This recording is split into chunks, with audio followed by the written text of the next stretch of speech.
Hey, FCBC family, in particular, FCBC Men.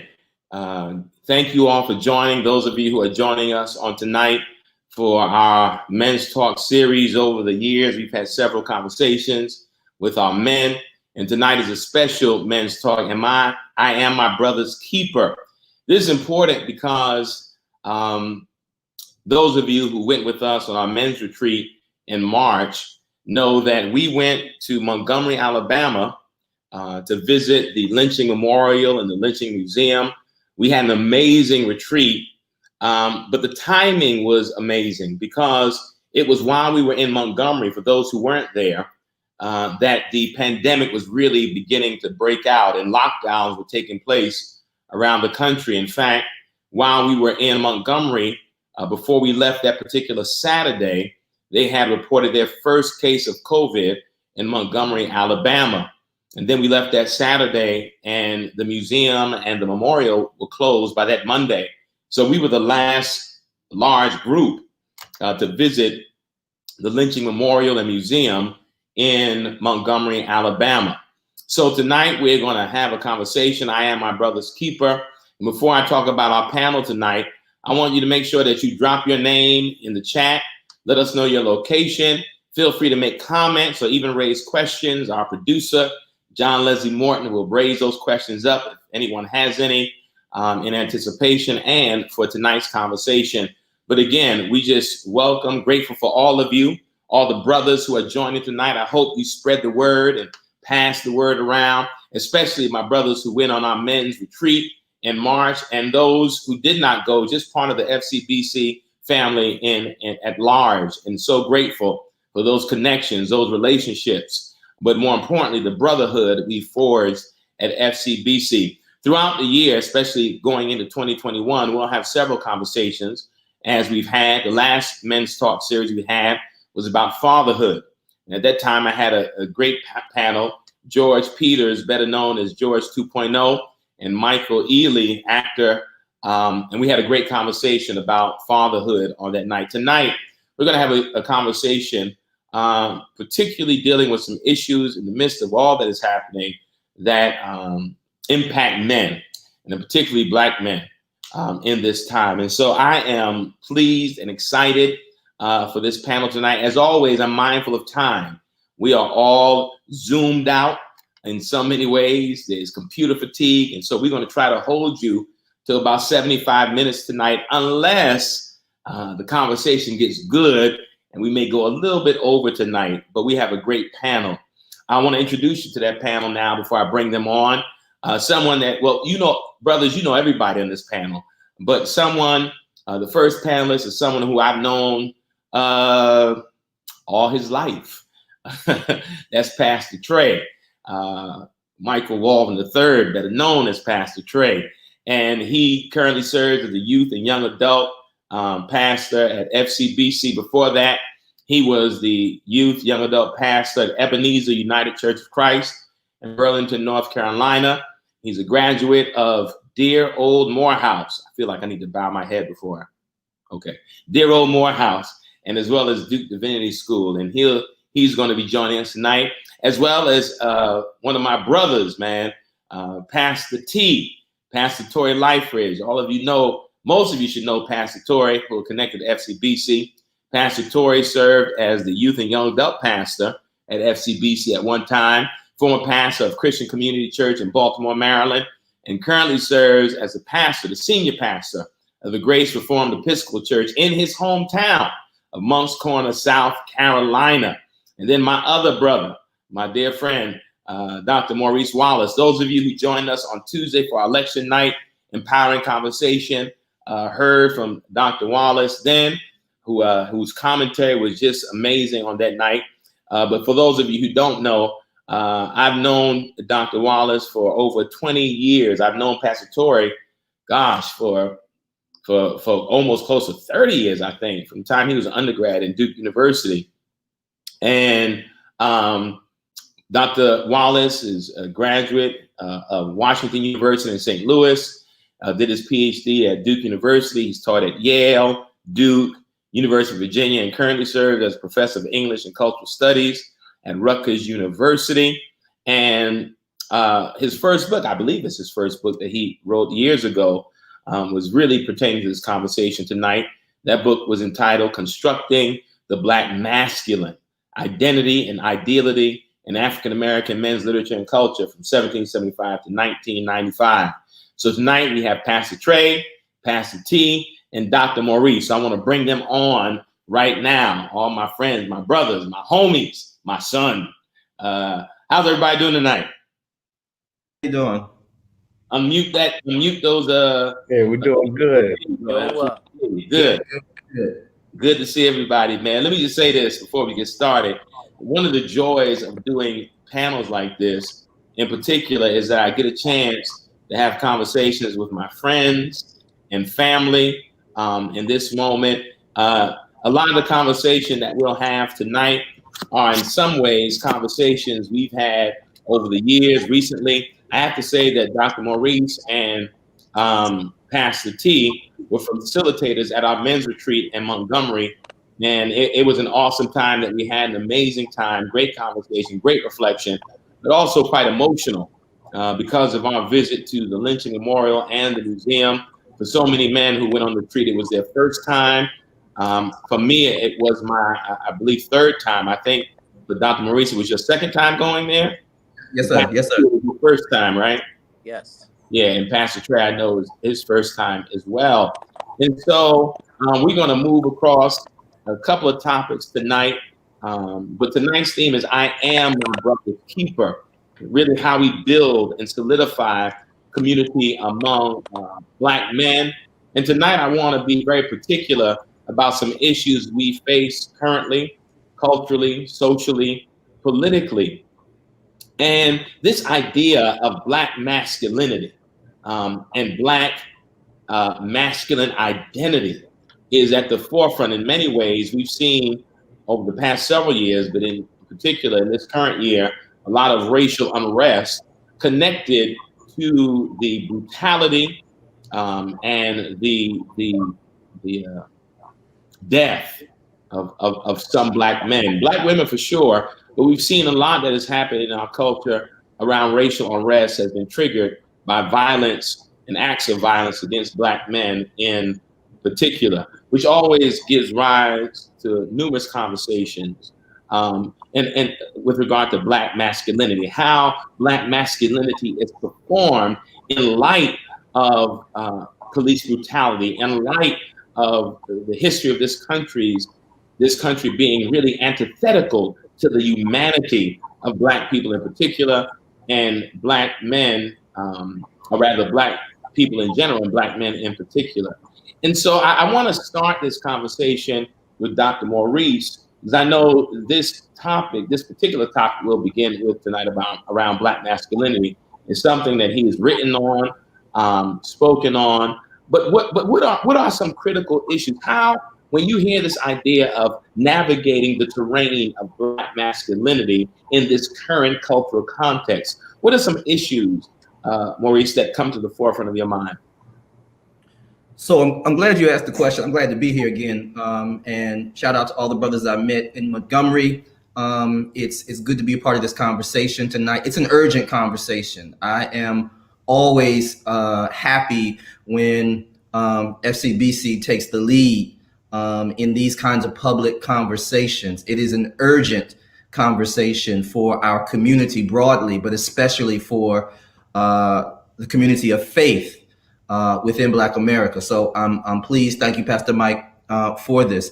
This really is an issue that is close and immediate. And I think, though I completed that text in 2002, the truth is I have greater clarity now than I had then. And I'll tell you why. In fact, I got some clarity this morning when I opened my news feed and I saw an article that was titled, "Black Men Support Trump in Unprecedented Numbers, Exit Polls Reveal." Now, after I got beyond the feeling of nausea that came when I read that headline, it became clear to me that Donald Trump represents a kind of toxic masculinity that is full of bravado. It is full of performances of invincibility. It is a form of everyday bullying.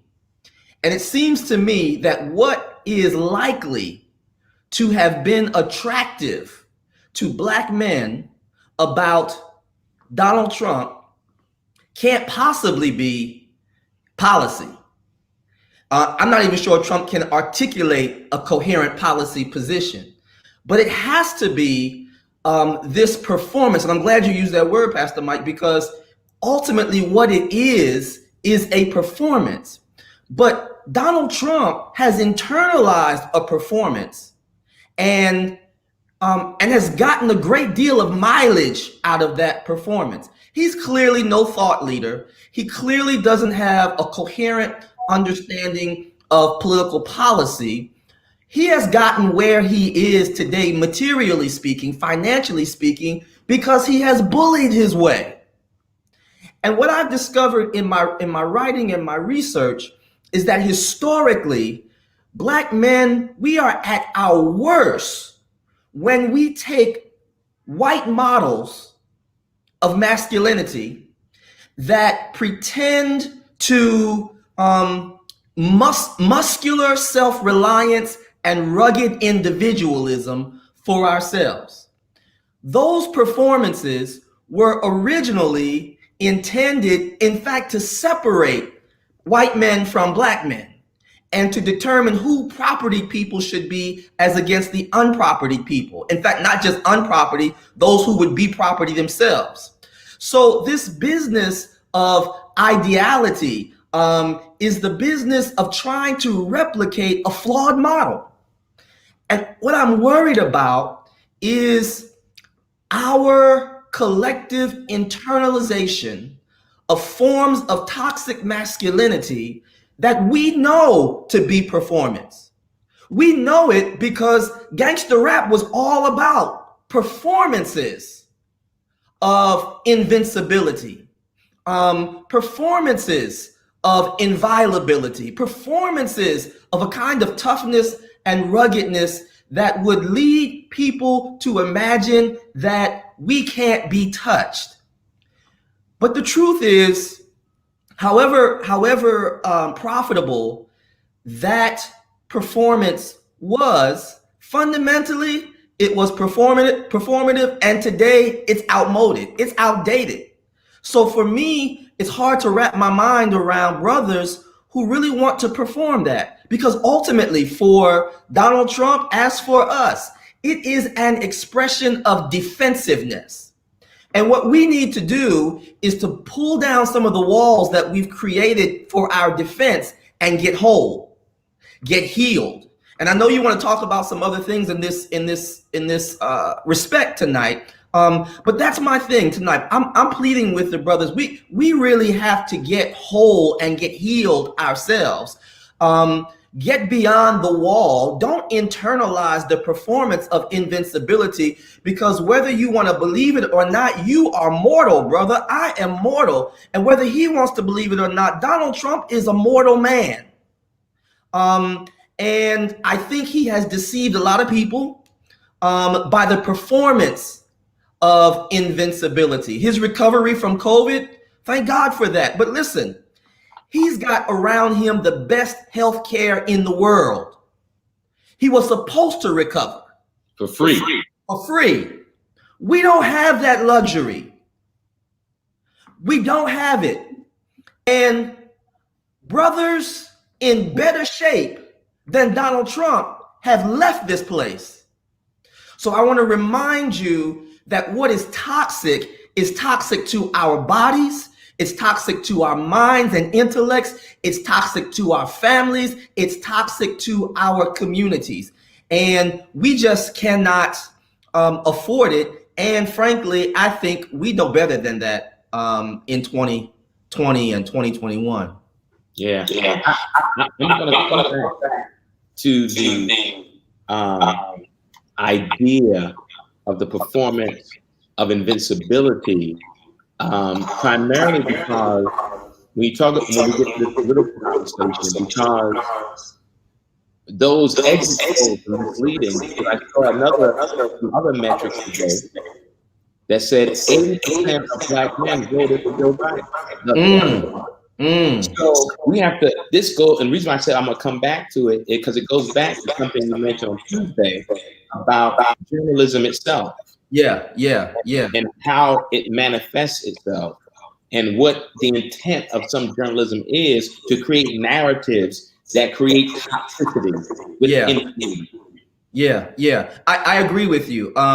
It of course, headlines, especially today and yesterday, are going to be necessarily sensationalized in order to get some more attention, in order to get some more clicks. And it's a dangerous game to play in this moment. But it seems to me that we have seen how forms and performances of toxic masculinity, to greater and lesser degrees, have handicapped us. And I don't want to take that entirely off the table. I concede that the headlines might misrepresent what the real support, the Black male support for Trump is. But when you get brothers like Lil Wayne and 50 Cent and others who have a public platform to sort of give voice to that worry, it sort of exacerbates for me the anxiety around that issue. So, but you're absolutely right. Yeah. I want to come to you, PT, because this notion of performance of invincibility. What is it about the cultural influence on us as African American men that make us feel as though we have to perform this with this sense of bravado, that we have to define ourselves within and without cultural and communal expectations? And let me ask this, brothers. We're getting some feedback. So what may help is after you speak, to mute your voice so we don't get the echo going on. So go ahead, PT, respond to that. Well, I think as I was listening let me first also say it's great to be here, and thank you for the opportunity. But I truly agree with Dr. Maurice as well, and the performance of masculinity. Why it's so appealing is I believe that we suffer from escapism, and we don't like to deal with the complexity and the difficulties of what it is to be grounded in your own identity.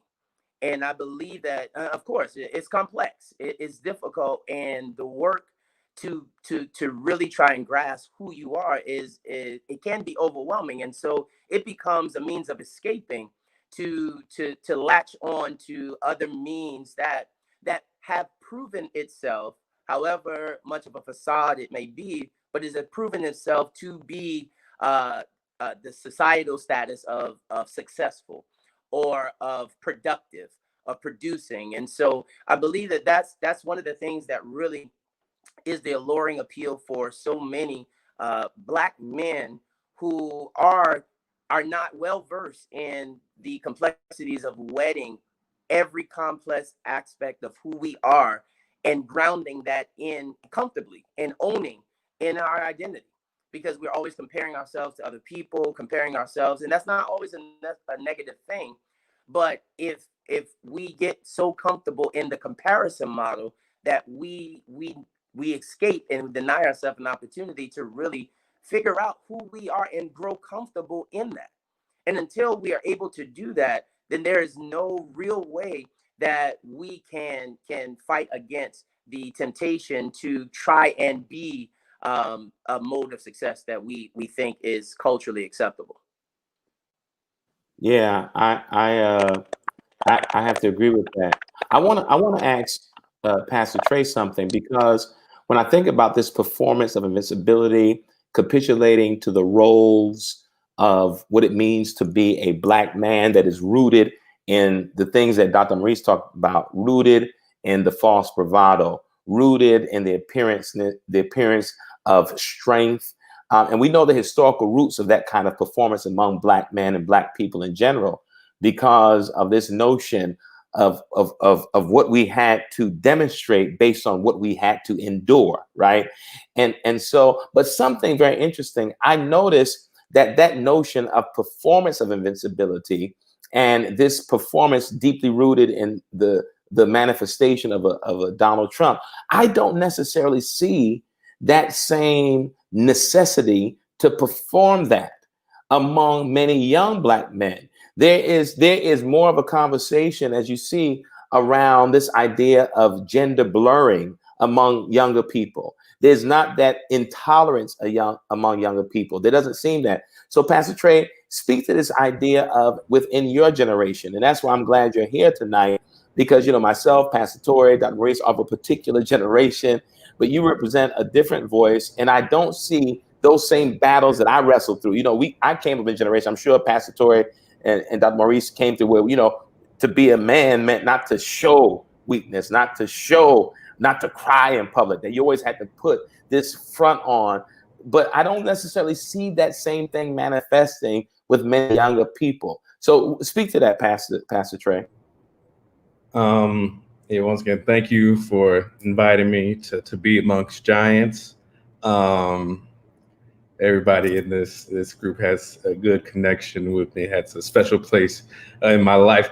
But just to go to that topic, things are changing right now, but that sense of toxic masculinity is still there. But like you said, you were seeing a difference in like gender blending and all that, and it's coming. But I think that toxic masculinity, my age group is still dealing with that and still trying to figure out how to come up out of that. I like what Dr. Wallace said. He hit that word performance, because I know I've said this, I've preached about it. I often think that a lot of the toxic masculinity that you see out of my age group is performance, because they feel it's what they have to show to be acceptable. They feel it's what they have to show to be liked. They feel it's what they have to show to reach a certain pedestal that they want to be on.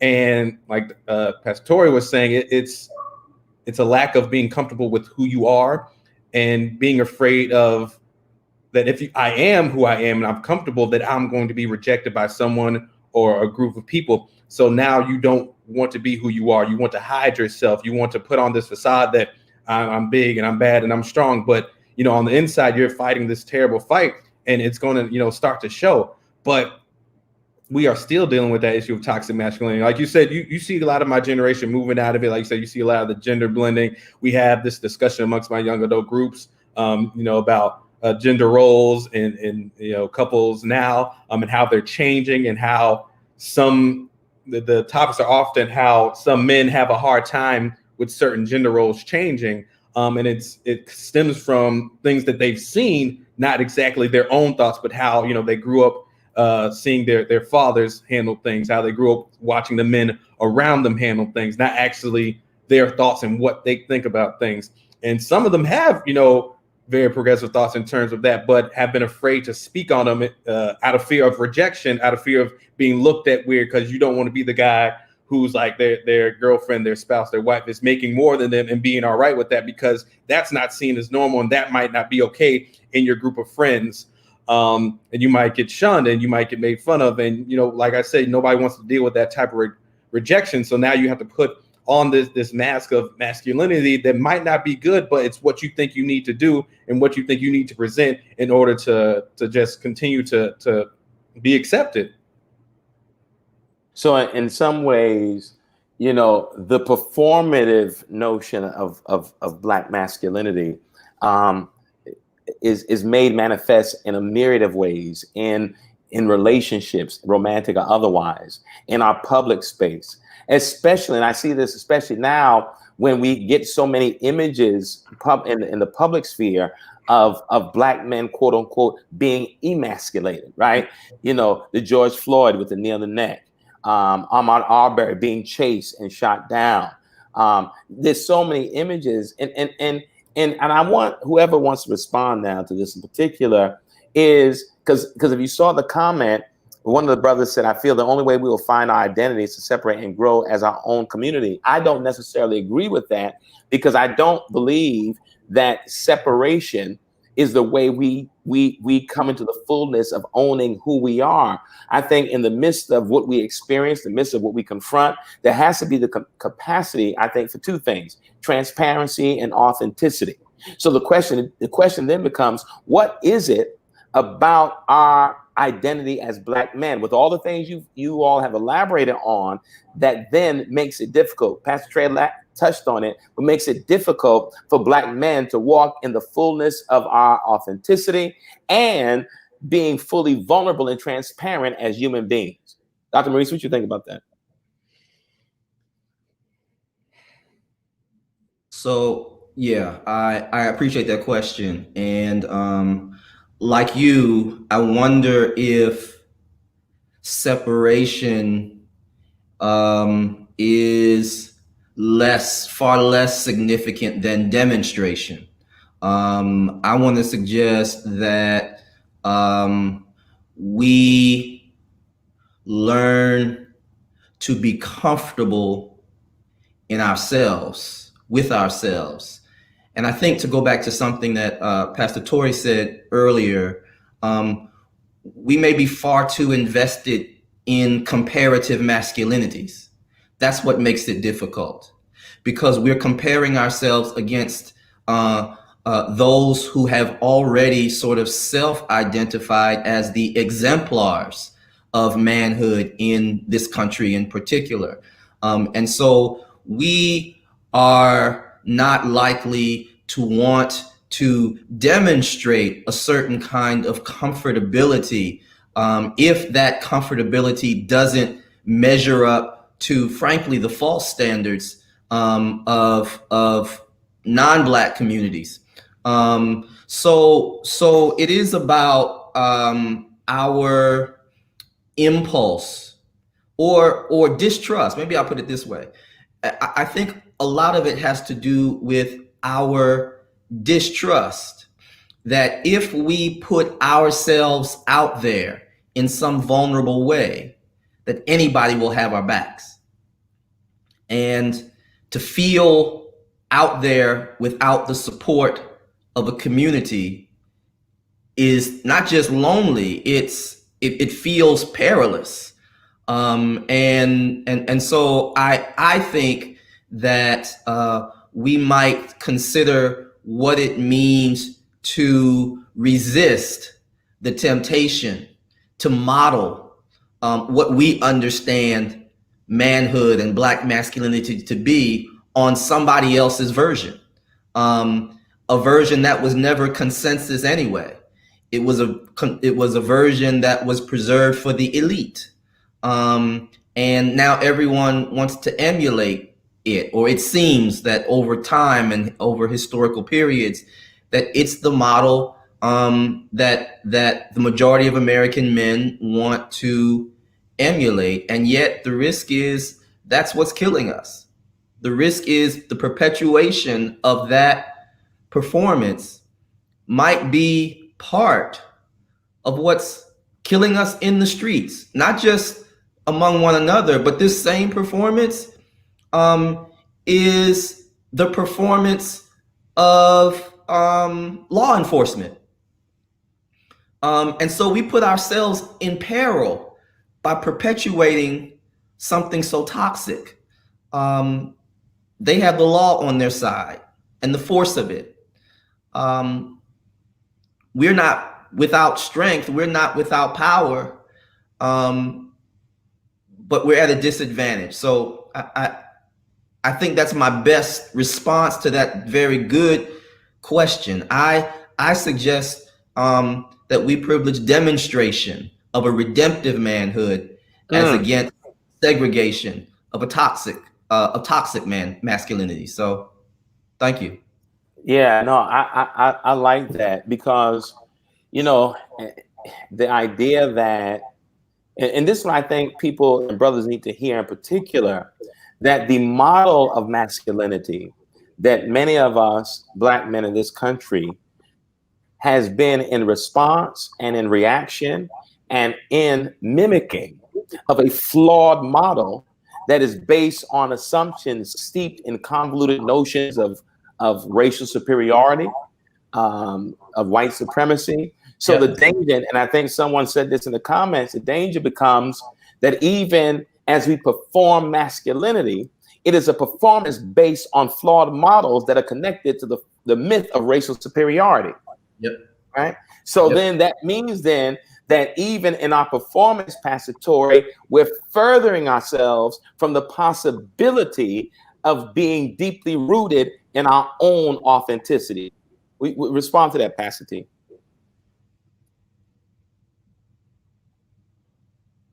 Danger of that is that we dismiss how complex we are as human beings, as in the spectrum of masculinity, as well as Blackness. And so when we do that, we're sometimes forced into the false dichotomy of assimilation or rebellion. And oftentimes we don't know how to stand in that tension. And that's why it becomes tempting to think about issue with Pastor T. But I like where he was going. Someone put in a comment that we are not our ancestors, but I want you to, I want to look at something, because this ancestral comment comes up, especially, Pastor Trey, with many young people. I see things like, this is not your grandmother's civil rights, or we are not our ancestors, which is always problematic for me. But when I think about what Black men during slavery had to endure, not just the enduring, but find mechanisms to make sense of their humanity, to me, that's where the strength is galvanized, right?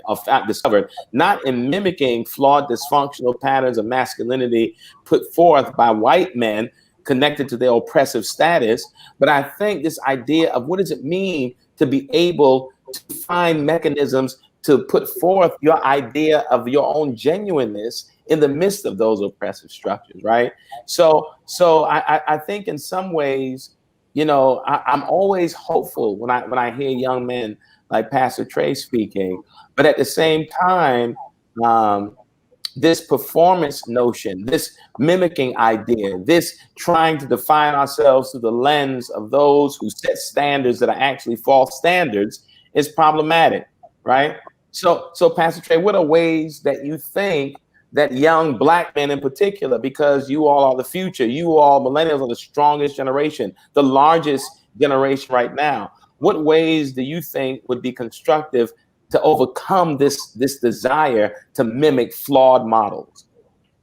I think what comes to mind is building communities who where you can go and be comfortable, where everybody can come and be comfortable with being who they are, and then building those models from those communities, not revising, but kind of looking over what has been done, what is, and how things can be fixed, not fixed, but changed, to benefit our community and to benefit us as individuals. But I think the big thing is you have to be in a community that is going to push you to get out and to get out of those bad habits, those things that you've been doing that aren't fruitful for your life moving forward. Being in those communities where things are being called out as wrong, and things are being called out for you to change them. Because if you're not in the right communities, you're not going to have people around you pointing these flaws out and pointing toxic masculinity out, and it's just going to be accepted if you're not in those. If you're not in the right community, things aren't going to change because everybody's going to be just stuck with where they were and fine with how they are. Instead, if you're in a good community and you're in a different community where there's change, there's people who want to progress with you, there's people who want to make changes for the future, for our future, then I don't see things progressing unless you build those communities. And we have to build those communities as young Black men.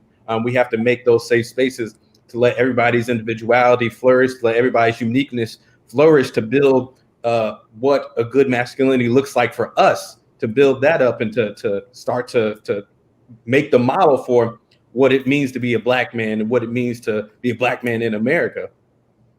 Yeah, I want to jump in quickly. Can I jump in quickly? Because as Pastor Trey was talking, I also noted in the comments something from Brother Colbert or Colbert. I'm not sure how you pronounce his name, but he was also sort of, I think, advocating. Brother Oliver. He was advocating our thinking about what it means to be apart from and to cultivate our own values of Black masculinity.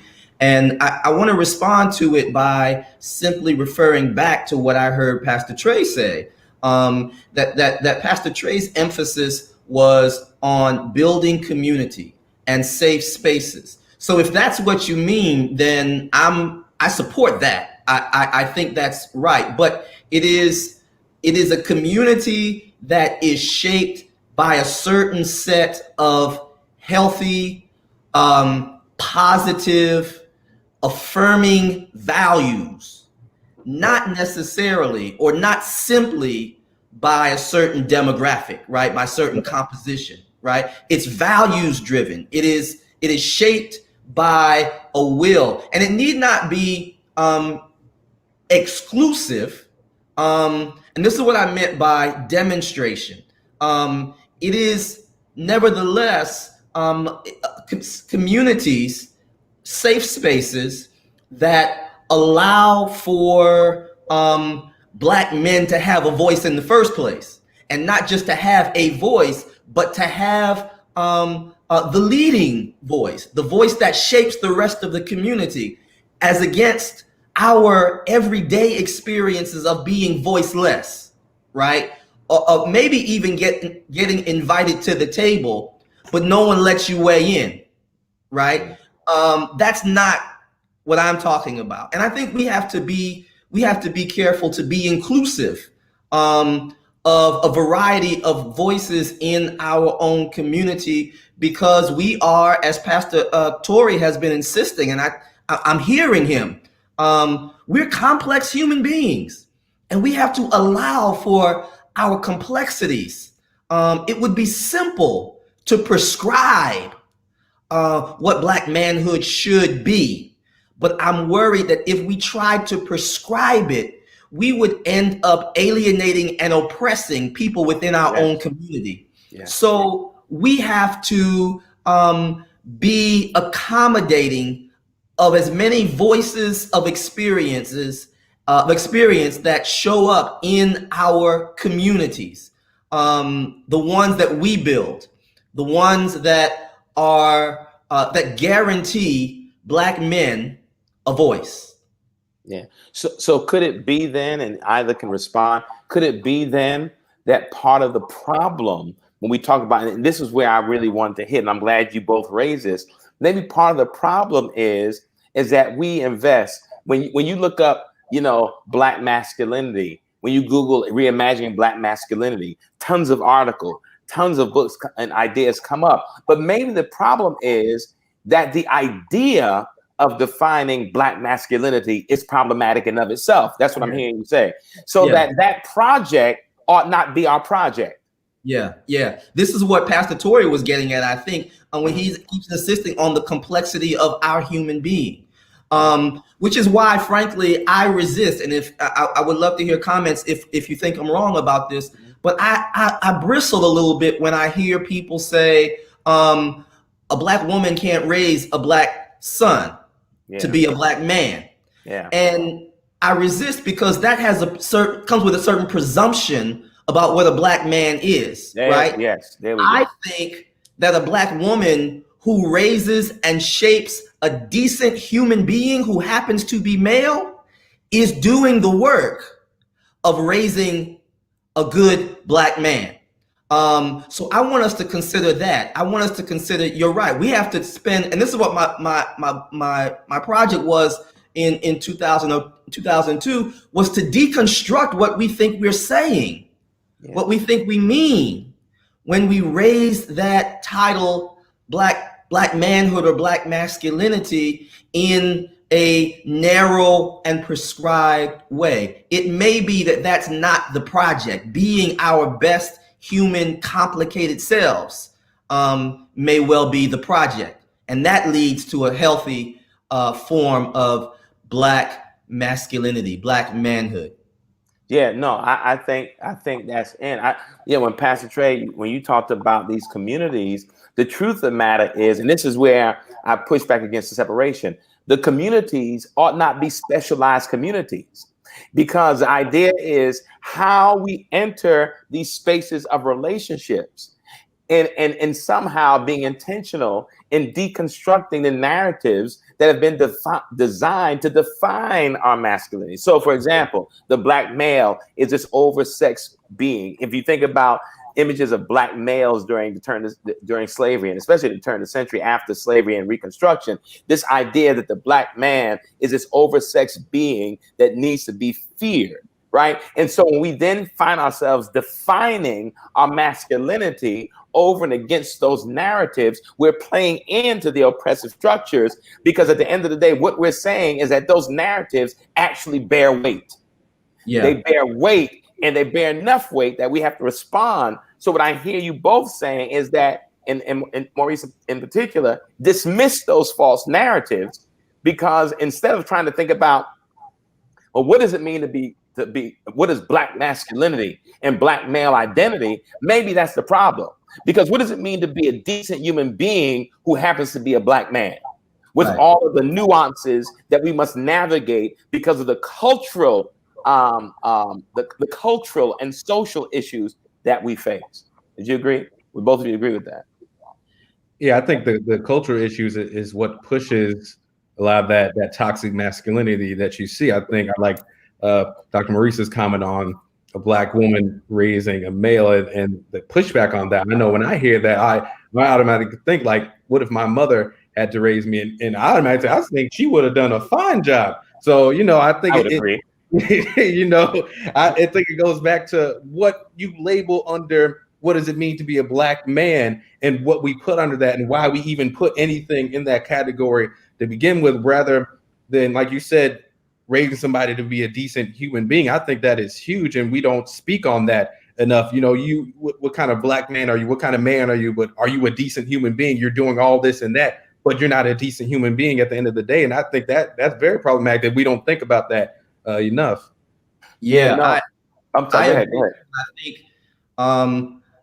I think if we don't alter the narrative, we're in jeopardy of responding to a set of stereotypes not created by us, but sort of entrenched in our culture nevertheless, at least since 1915, when Birth of a Nation emerged, and the idea of black male as oversexed brute who is to be feared and who is a threat to the purity of the nation was really anchored in the American imagination. Now, one could say it was born earlier than that. It absolutely was, but it was anchored in the American imagination, North and South, when Birth of a Nation. And I don't know if you realize this, but Birth of a Nation is considered a cinematic masterpiece. If you go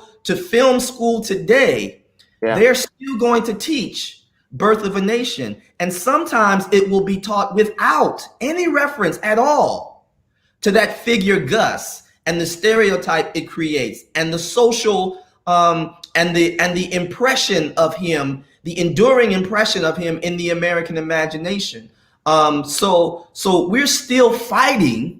If we're not careful, we're still fighting a 100-year-old and older narrative, when we gotta move on and become our best selves, become better humans, and accommodate the complexities of the mysterious beings the Creator has made us to be.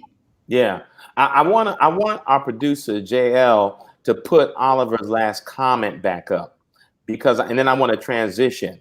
Now, I want you to see this comment, Brother Oliver. Forgive me if I misunderstood, but a decent human being who happens to be male minimizes to all what it means to be a black male. Black men do carry a very specific identity in this country. Now, I want to keep that up. Keep that up, because I want us to react to that, and then we'll move on to the next thing, because that in and of itself lies some of the, I think, the confusion in the conversation. Right? Because I don't hear you saying, Dr. Maurice or Trey, saying in that statement about being a decent human being that happens to be a black male, minimizing the social realities that we face as black men in this country. So I don't want anybody to hear that. So we're saying, well, let's minimize the social realities of what it means to be a black man in America. No.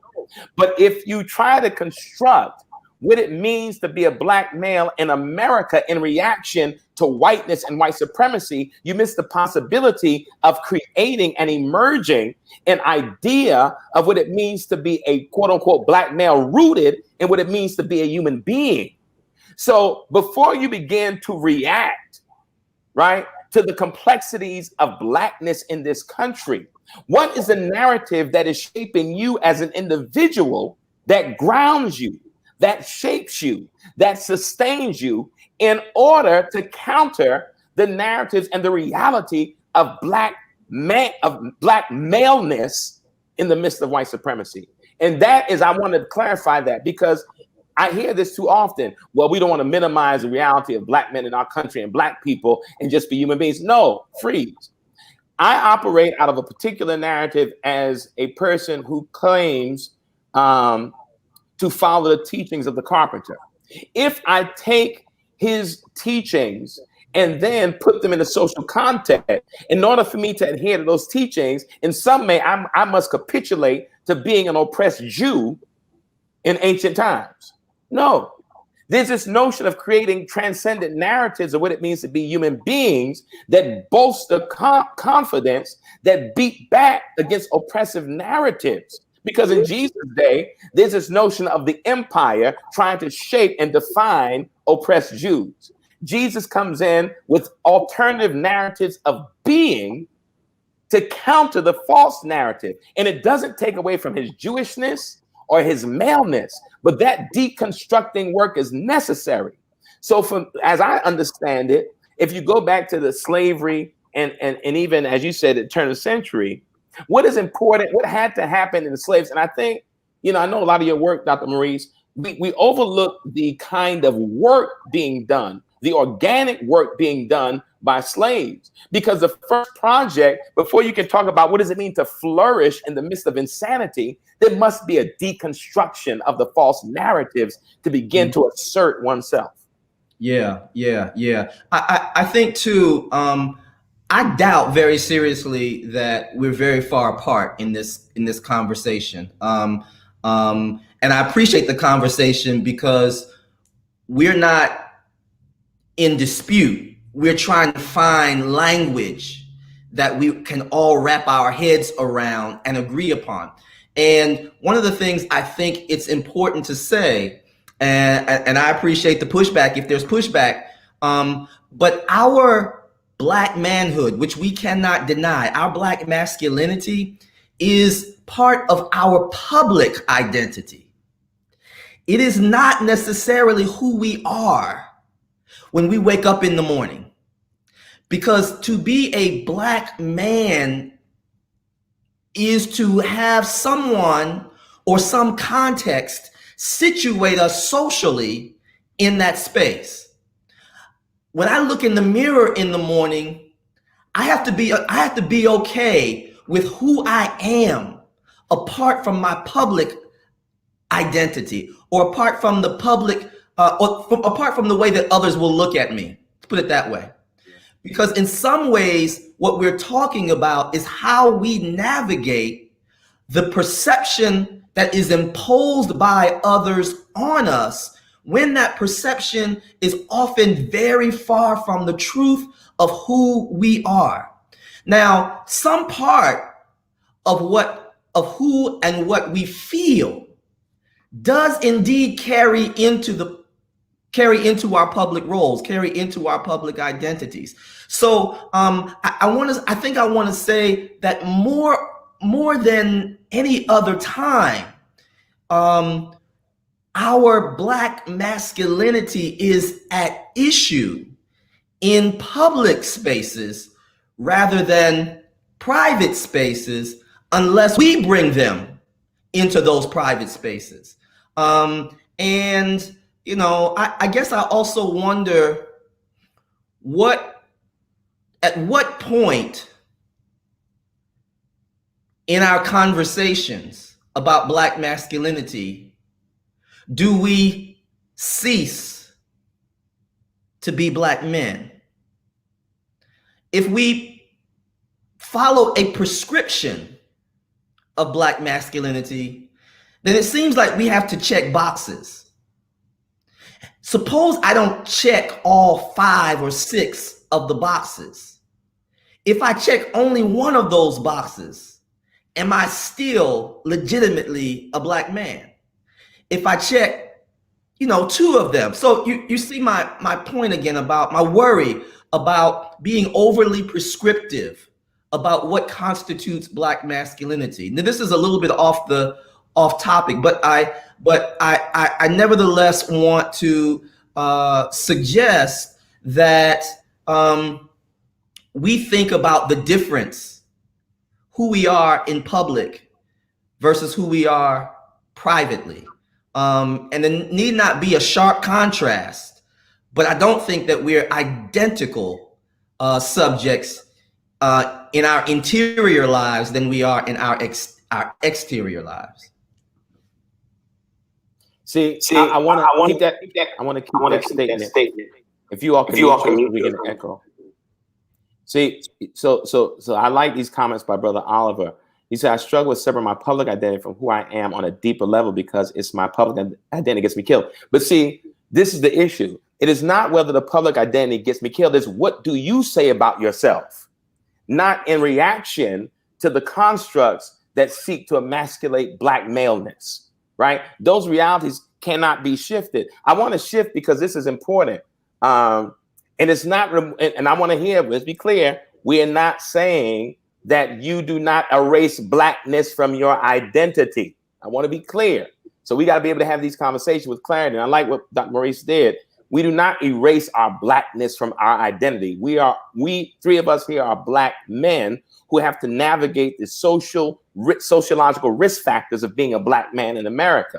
Yeah. What I hear being said is that we have to be careful that when we begin to construct this notion of quote unquote Black masculinity, that it is not in reaction to white supremacist narratives of Black masculinity. Bottom line. That it is not a reaction, it is actually a construction or demonstration, as you would say.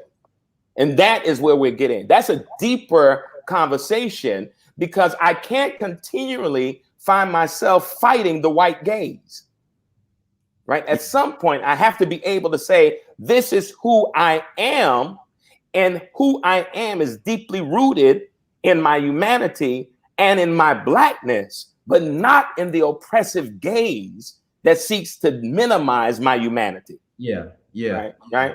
And I also want to shift here because this conversation and the reality of Black masculinity in the larger context, in the context of white supremacy, the myth of racial superiority, in systemic racism, right?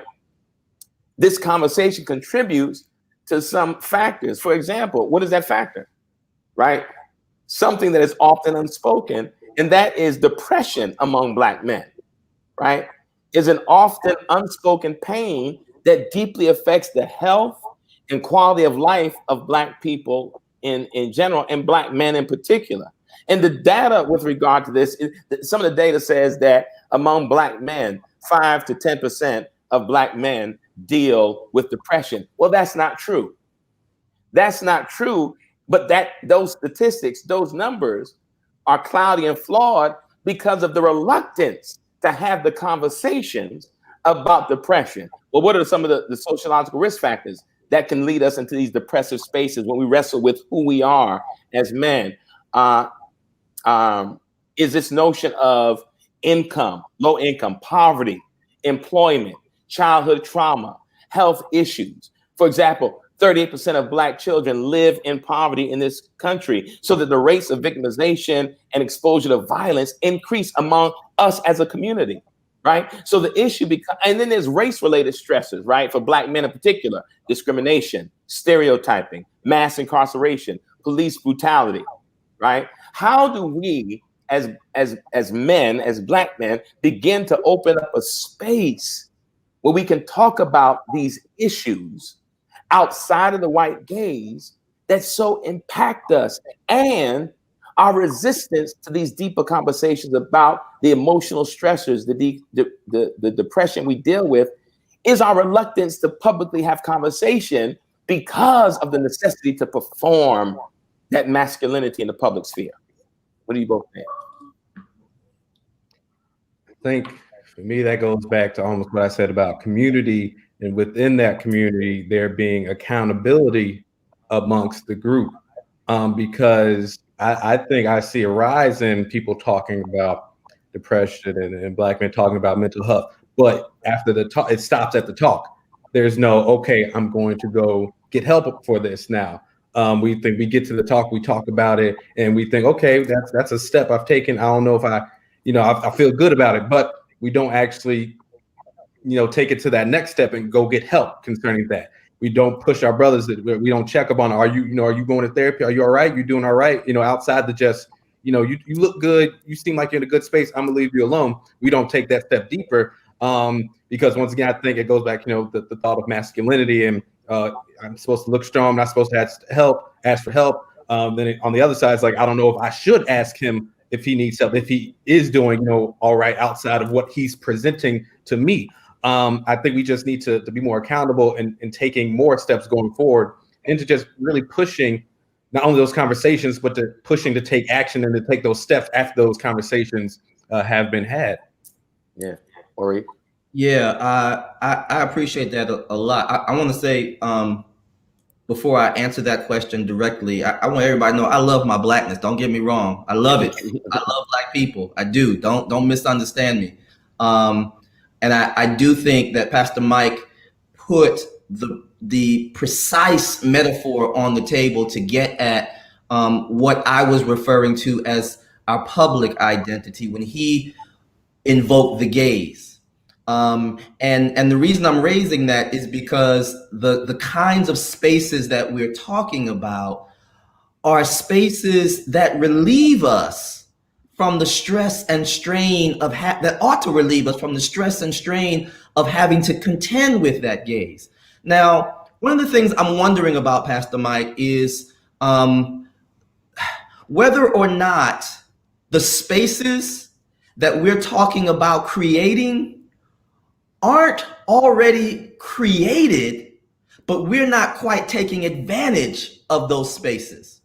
So what if, for instance, we had permission or some kind of opportunity to talk and admit that we're depressed in the barbershop? There we go. In the gym, right? There are space in church.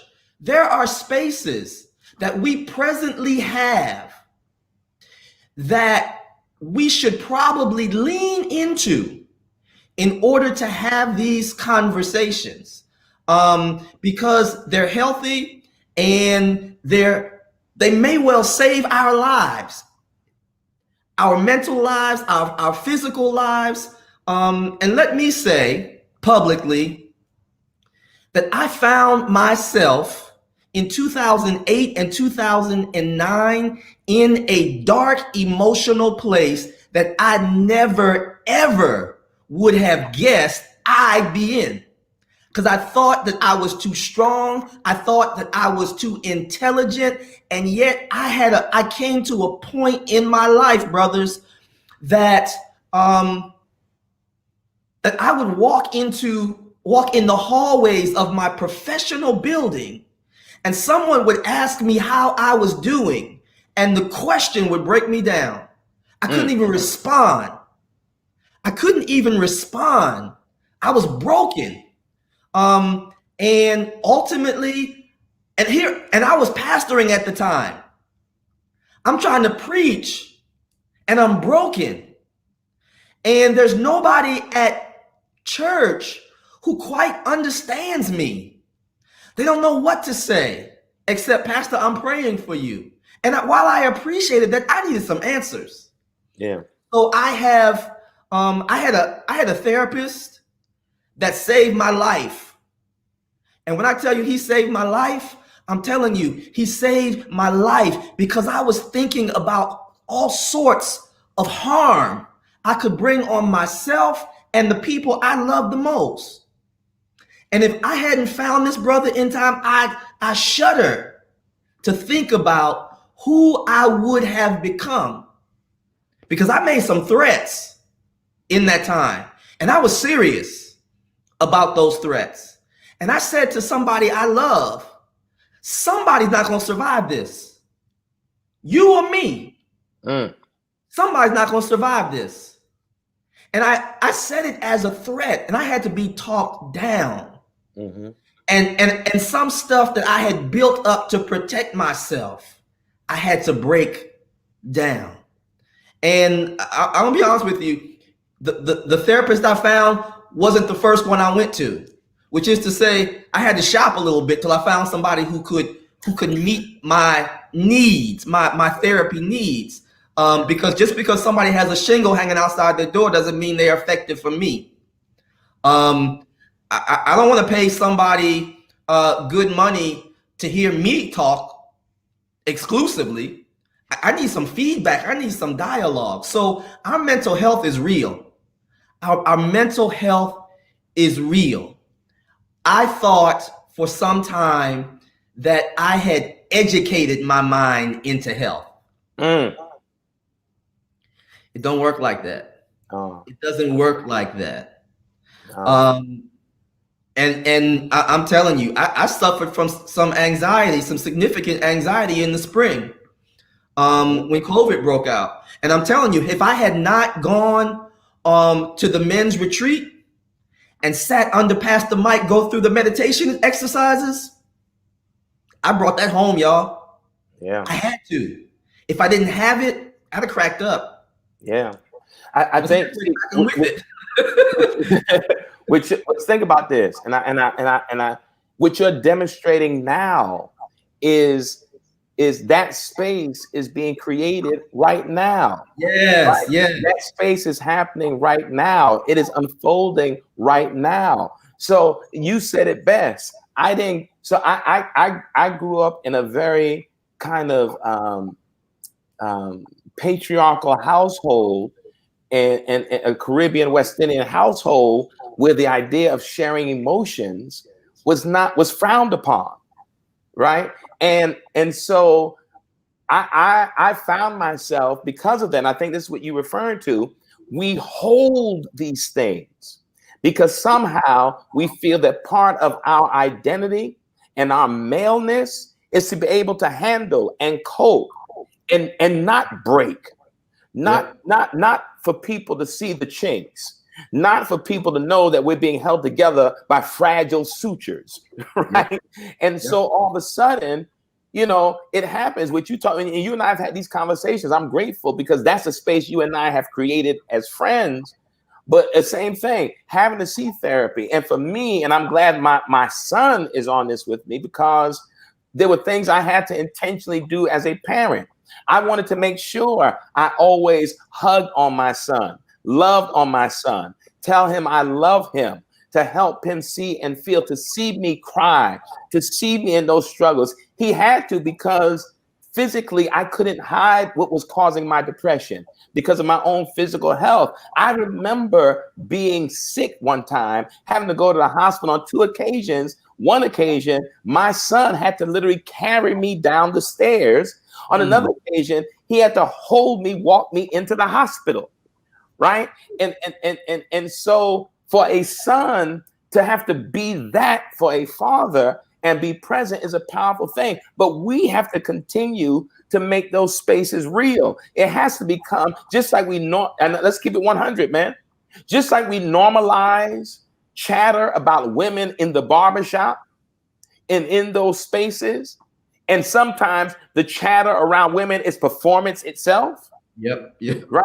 That we have to be able to say, hey, hold on, let's shift this conversation, right? And all of a sudden, how we normalize mental health in the church. Is there anything in the word about counseling? Put the word to the side for a sec, because what the scripture may say is, be not conformed to the world, but transformed by the renewing of your mind. Yep. That those spaces exist. I can speak for FCBC. We've created a mental health facility.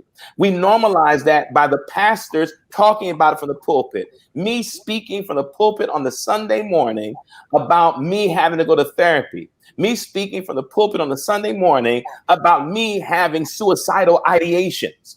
That's what it takes. It takes that transparency. It doesn't necessarily take quoting scripture. It takes being honest about living, right? And about life. And I think that becomes critical. And I think we do that and create these spaces like we had retreat, like we do on our men's talk when we were in the church, like these kinds of things. I think it becomes critical for that. Depression is real. And there's nowhere in the world that you can think that being a Black man in this country, navigating what that means, is not itself a contributing factor to silent killers, as one person said, right? That weigh on us. Are you kidding me? Listen. I remember when my son started driving.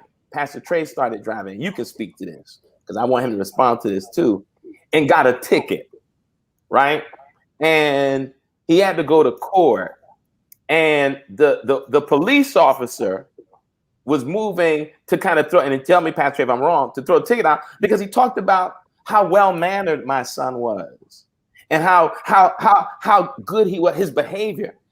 That pissed me off because a white man now says, oh, I don't think he should suffer any undue harm because he's such a good, well-mannered man. That irritated me. That infuriated me. I was a Black man. I'm sorry. That you have to say that, and that another Black man has to recognize that, and he, in that moment, capitulates to these narratives, right? But we have to go, like we all talk about the talk, to have that conversation with our children, our sons, right, about how we ought to behave, how we ought to act when police come. Then having to have that conversation induces depression. Yeah. Right. Because one thing is, once again, just telling you have to conform to what society deems as okay in that situation, and you cannot be, but you may not be able to kill yourself in that situation. Yeah. That's what you're taught. And not that you're taught, but you see this, like you see how you may have to act as a young Black man, seeing all these police killings, and a lot of them being young Black men around my age at the time. It was like, okay, when I'm in the car driving, I get stopped. How do I need to act so that won't happen to me? What do I need to tone down so that won't happen to me? Like, should I change my music when I'm getting pulled over? Do I need to, change my tone, change my dialect when I'm getting pulled over? And so it like you said, it can really cause some mental issues, some depression when you're dealing with that, and you're not even thinking about what's going on after that situation, when you're so stuck on, am I even going to get out of this situation right now? If I don't, get in a certain mindset of how I need to act. Yeah. I think that's right. Can I double back quickly though to the question about scriptures? I think we have to understand that our spiritual lives aren't divorced from our mental health. They're intimately entwined. Yeah. And so every occasion of scripture that speaks to the mind or encourages us to think on these things has our mental well-being in mind as much as our spiritual well-being, precisely because they're intimately connected. So I would encourage those who feel they need the affirmation of scripture to, to read with wider lenses, and not look for a specific verse that says, thou shalt see a therapist. No, that's not going to be there. That's not going to be there. Yeah. But the encouragement to transform our minds is there. And to have this mind in us, which was in Christ Jesus, sometimes having it isn't as easy as saying it. So we need some assistance, some help, some encouragement to get there. The other thing I want to say, I thought it was a beautiful picture you painted. And I've heard this story before, but it wasn't quite as vivid to me as it was tonight when you mentioned being so sick that your son had to carry you. I would propose this, that every son who loves his father wants to be in the position that he can be looked to carry his father. But the father has to be willing and vulnerable enough to trust what he has planted in his son to be able to carry him. And I think that far too many of us resist being, showing any kind of vulnerability in front of our sons because we don't want to look weak. And we refuse to show him that he can be vulnerable because we don't want him to appear weak. And we don't want him to appear weak because we think he's going to get roughed up. We think he's going to get exploited. We think he's going to be taken advantage of. Well, some of that concern might be true, but it's also the case that we don't allow him to be vulnerable in front of us because we're not equipped to handle his vulnerability. We don't know how to affirm a son who is vulnerable to us. So toughening him up isn't always for him. Sometimes it's for us. It's for us. It's a protective, it keeps us from having to be vulnerable. I hope I said that clearly enough. Because what I saw in that vision was not only a sick pastor, but a vulnerable father that let his son see that he's not always strong. He's not Superman. He's a human being. So that when the son needs help, he says to himself, if my father can be lifted up, then so can I. And he will in turn be available to his father, who might have to carry him. So I just wanted to offer that because I too, Pastor Mike, my father was military. I only saw my father cry one time at my mother's funeral. I heard he cried another time, but I wasn't there. So it took quite a lot of breaking down of what I was socialized into. And I don't fault my father. I don't blame my father because he didn't have a model. He raised himself from the time he was 14. And he married my mother. They stayed together for 52 years. And having been married half that time, I'm astounded because I know how difficult it is to maintain a marital relationship for any number of years. 1 year. 1 year. So I said that to say, maybe it's incumbent upon us as fathers to also think this through for the sake of our sons. Yeah. I think part of what you said and what Pastor Trey had been saying, I think from the very beginning, is the intentionality. And I love how Pastor Trey said it, the intentionality around creating spaces and building community that is steeped in vulnerability, right? And to have that, because this is the opportunity now. See, I think we spend so much time in conversations like this and others I've been a part of fighting against what has been done. We don't think about creating what needs to be. Yeah. Right. So creating what needs to be is this conversation right now, to be able to talk about how do we see ourselves outside of the white gaze? How do we demonstrate vulnerability publicly through conversation, right? Through encounters. Because truthfully, and we don't have time, because I said I want to be on time, the facade is what makes us, many of us, not welcoming to members of the LGBTQ community. Right? So somehow we make those brothers who may be gay synonymous with the thing we're trying to move away from, which is the perception of weakness based on gender identification and role play. Right? And that broadens us. I mean, this came up at our retreat where there was a conversation in one session about this, and it got heated, right? Because of what we carry. That goes back to the whole human conversation, right? Of how do I honor the inherent dignity of a human being without being tempted to engage in the master's tactics of labeling. Right. And that becomes critical. Right. You know what? I can I say these two things quickly? No time is. Pastor Trey to jump back in. I know we're gonna go for about 10 more minutes. Go ahead. Okay.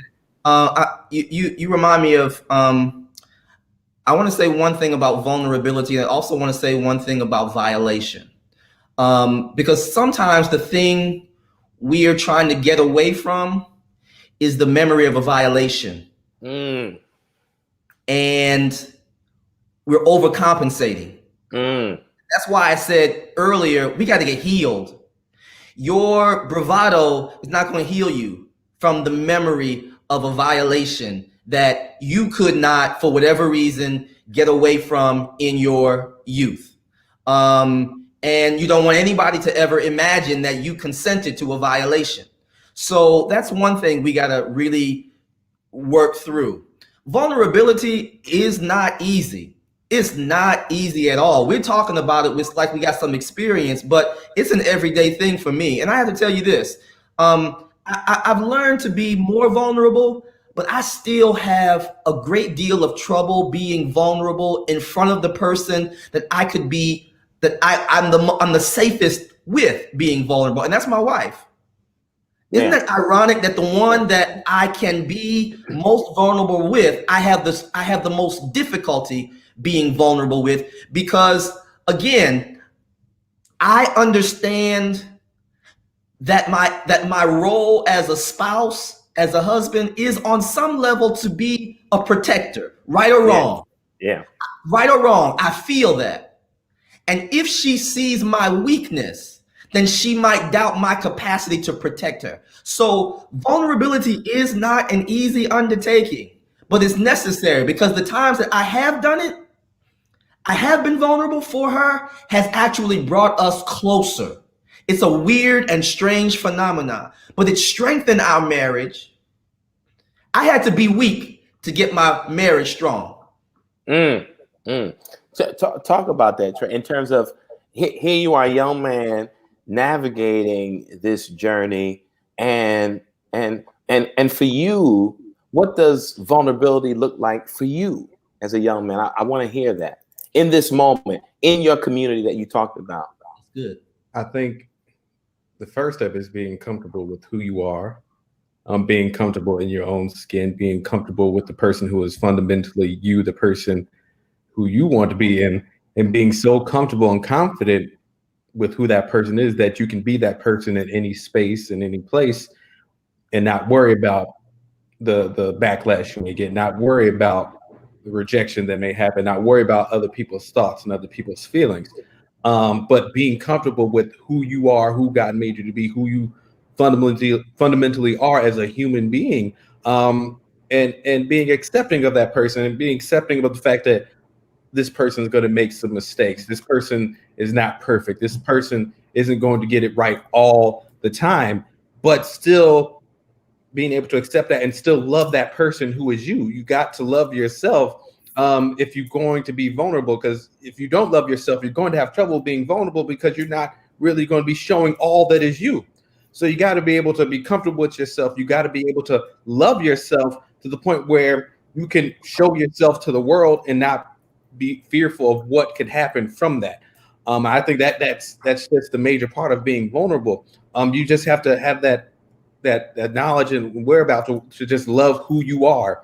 And I think that's just major, because a lot of people's hesitation to be vulnerable comes with not loving themselves wholly, not being comfortable with themselves, still trying to do things to hide things about themselves that they don't want other people to see. But when you can really truly love yourself and be comfortable with who you are, then being vulnerable is easy. It's not that hard when you're comfortable and confident with who you are as a person. It's not that hard to be yourself. You go through that, growing up. I've always grown up. You could at some point label me like I was the weird black kid at one point. My first sport was hockey, stuff like that. But I was always comfortable with myself, whether it was at home. You as parents never made me feel you supported like anything I wanted to do. So that made me comfortable with who I am. Being comfortable at home helped me be comfortable, in public amongst my friends who may have not been doing the things or interested in the things that I was into. But I know that me being comfortable helped other people be comfortable. So you got more people, being comfortable with having something that was deemed weird and liking and being that person, being the weird black person. Growing up, that might have not been seen as cool or whatnot. But now you're an adult, you're just like, I can be what I want. I like what I like. I don't want to hide who I am and hide my likes, hide this person that I am. But I'm comfortable with who I am, and I love that person. I think just loving yourself and being confident and knowing who you are is really just a big step in being vulnerable. Yeah, I think, if I had to sum that, when I hear you talk, you living and honoring your freedom, right, can be freeing to other people, right? Like you can loose people. Like you walking in the fullness of your freedom becomes liberating for those who observe you, right? And to me, that is critical. Think about tonight's time. I am my brother's keeper. I think, well, let me just put it this way to both of you. When you hear that, given our conversation, when you hear this idea, Dr. Maurice, of I am my brother's keeper, in this context, what does that mean? What does it mean to be your brother's keeper? Well, one of the things I appreciate about that notion is that it compels us to look outside of ourselves a little bit, right? That we live and find purpose in serving and aiding and being for others, right? That the life we live isn't all about us. So the notion that even the pursuit of our weird interests could liberate somebody else, elevate somebody else, is part of what it means to be, I think what it means to be a witness to the truth of what we're talking about. It's to be concerned for others. It's not to live entirely for others, because that swings in the other direction, right? Too far in the other direction, where we're so concerned about what everybody else thinks that we can't be genuine to ourselves. But it does suggest that we have the capacity to be available and to affirm others in their human complexity, to go back to what Pastor Torrey has said. But for me, and it brings me back to the election, frankly, I hate to bring it back up, but that self-interest isn't everything, right? And I am astounded by how self-interested white Americans have proven themselves to be in this election, especially white Americans of faith. That is a whole conversation. Pastor Trey, I want you to respond. How do you feel? What does it mean when you think of that idea of I am my brother's keeper? What does that mean? it's just like I said before, it goes into accountability. If that is someone who you think is your brother, you're going to not just, just do what you can on the outside, but also try to push the boundaries a little to make sure that person is all right, that person is doing what they're supposed to, and vice versa. You want them to do the same to you. When I slip up, you're there, to catch me and hold me up and hold me accountable and make sure that I'm doing what I'm supposed to be doing, that I'm on the path that I'm supposed to be on. You got to break down those barriers that we were talking about, where it's okay to show your brother love, it's okay to be vulnerable with your brother, and it's okay to push that and to be an example of that to your brother, so that they can be comfortable with other brothers, that they could start to just pass on this knowledge and pass on these teachings that we have. But you have to, I think it all starts with accountability. You have to be able to hold your brother accountable. You have to be able to also just be there for them and show up for them. Yeah, as we get ready to close, a few things I'm gonna say. I think you both have kind of shaped it that, being your brother's keeper means creating communities of accountability. I think creating communities of vulnerability that also address trauma and violation. Mm-hmm. I think it means being able to, together in partnership, forge narratives of quote unquote masculinity that is not a reaction to oppressive narratives that undermine one's humanity, right? And I think that at the same time, we're called to do this work intentionally, right? And break down the barriers of that are created because of fear, because of anxiety, because of trepidation connected to being transparent. I think those things have been heard tonight in various points of our conversations. Man, there's so much more that I wanted to address tonight. But at the same time, I think this conversation organically went in the direction that it needs to. It is clear, one thing is clear from the comments and the commentary, is that we have to make sure these conversations are ongoing, that we have to make sure that we are committed to having these conversations with one another to create new spaces and new models, because there's so many young men and frankly older men who have to learn how to create these spaces, and then not create them, but to be committed to remaining in them. Yeah. Right. Yeah. So that we can continue this process of growing together and sharing together and discovering what is beautiful about each of us in our uniqueness, and what is beautiful about all of us in our brotherhood, and honoring that. So, I had planned on getting to politics, and I had planned on getting to the diminishing presence of many Black men in church, but maybe that's part 2. And so let me put that out here now, that we're going to have a part 2 to this conversation, and we'll look to engage that next month. I'm gonna say it now.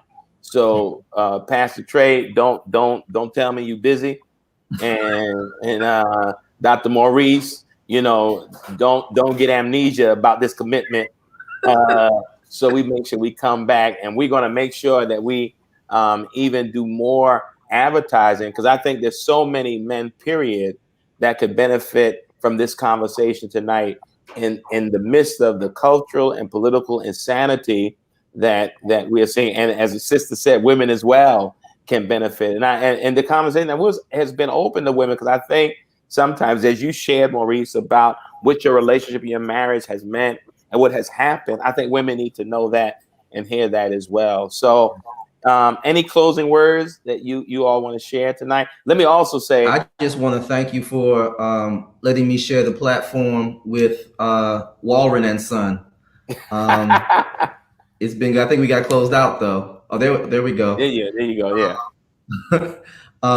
Like I heard Trey said he was flattered to be on board tonight with giants, but I feel like a small potato. Brother right here, He's doing it. I mean, I've always known how strong and intelligent Pastor Mike has been, but Pastor Trey is nipping at your heels, bro. I want you to know. I want that. He said he talked about giants.